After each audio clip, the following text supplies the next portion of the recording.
Hi అందరికీ ముందుగా happy గురు పౌర్ణమి.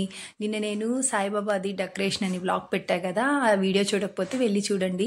ఈరోజు గురు పౌర్ణమి కదా, పొద్దున 5:30తో కాకడ హారతితో సాయిబాబాకి పూజ మొదలవుతుంది. తర్వాత ఇంకా లైన్గా అభిషేకం అవన్నీ జరుగుతూ ఉంటాయి. ఇలా మా జనప్రియాలని ఆంటీ గారు చేస్తారు. 10 years నుంచి ఇలా బాబాకి పూజలు అవి చేస్తారు. నాకు బాబా అంటే చాలా ఇష్టం అని చెప్పా కదా, అందుకనే పొద్దున్నే లేచి నేను కూడా 6 o'clock నేను మా పెద్ద పాప వెళ్ళాము. మేము వెళ్ళిన తర్వాత అభిషేకం జరుగుతుంటే అభిషేకంలో పాలాభిషేకంలో నేను పాల్గొన్నాను, నేను చేశాను. తర్వాత మా పాప కూడా చేసింది.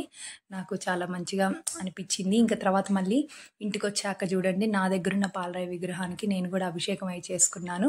ఇవాళ గురు పౌర్ణమి అంటే మనం ముందర మన తొలి గురువులు ఎవరంటే మన అమ్మా నాన్న. కాబట్టి మన అమ్మా నాన్నని తలుచుకుని తర్వాత మనకి చదువు చెప్పిన మన గురువులను అందరినీ తలుచుకుంటే మనం కొంచెం కృతజ్ఞతతో భావంతో ఉన్నట్టు అని అనిపిస్తుందని నేనైతే తలుచుకున్నాను. మీరందరూ కూడా తలుచుకున్నారని నేను అనుకుంటున్నాను.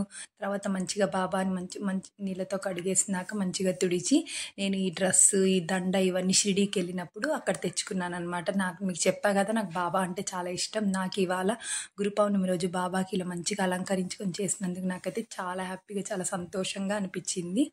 నెక్స్ట్ ఇంకా పెద్ద ఫోటో ఉందన్నా కదా బాబాది, దానికి ఇలా గంధం బొట్లతో అలంకరించుకున్నాను. ఇది బాబాది పైన తలపైన ఇలాగా ఆ బొట్లు గంధం బొట్లు తర్వాత కుంకుమతో బొట్లు పెడితే ఇట్లా కిరీటంలాగా అలంకరించినట్టు బాగుంటుందని అలా చేశాను.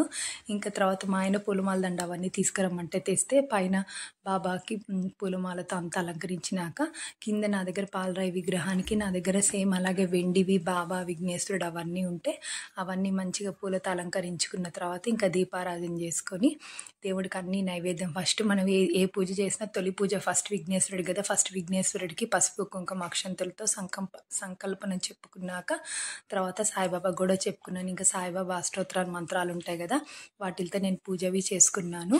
నెక్స్ట్ ఇంకా పండ్లు పలహారాలు అవన్నీ చేసినటువంటి బాబాకి పాల్కోవా అంటే చాలా ఇష్టం కదా, అందుకని బయట నుంచి కోవా అవి తెప్పించి ప్రసాదంగా బాబాకి పెట్టుకునేది. ఇంకా అట్టుపళ్ళు అవన్నీ పెట్టుకొని టెంకాయ అవన్నీ కొట్టుకొని లాస్ట్లో ఇంకా దేవుడికి మనం పూజ అంతా అయిపోయినాక దీపారాజనతో పూజ చేసుకుంటాం కదా. నెక్స్ట్ బాబాకి సెంట్ అంటే చాలా అంటే మంచిగా అనిపిస్తుంది అని చెప్పి కొంచెం ఆ డ్రెస్ మీద సెంట్ అనేది స్ప్రే చేశాను. ఇంకా లాస్ట్ అన్నీ పెట్టుకున్నాక హారతి అవన్నీ ఇచ్చేసాను అనమాట. ఇంకా దేవుడికి హారతి అవన్నీ ఇచ్చినాక చూడండి ఆ ప్రసాదం నివేదించి అవన్నీ అయిపోయినాక నాకైతే చాలా మంచిగా అనిపించింది. ఎందుకంటే ఇవాళ గురు పౌర్ణమి రోజు మనం హ్యాపీగా దేవుడికి పూజ చేసుకుంటే మనకి మనసు ప్రశాంతంగా బాగుంటుందని అనిపించింది. తర్వాత ఇంకా మళ్ళీ నేను 11 o'clock అక్కడ పూజ దగ్గరికి వెళ్ళేతలకి అక్కడ కూడా పూజ అంతా అయిందనమాట. మధ్యాహ్నం ఇంకా వాళ్ళు భోజనాలు అవన్నీ పెట్టి ముగిచ్చారనమాట కార్యక్రమాన్ని. మీకు ఈ వీడియో నచ్చితే లైక్ చేయండి. బాయ్.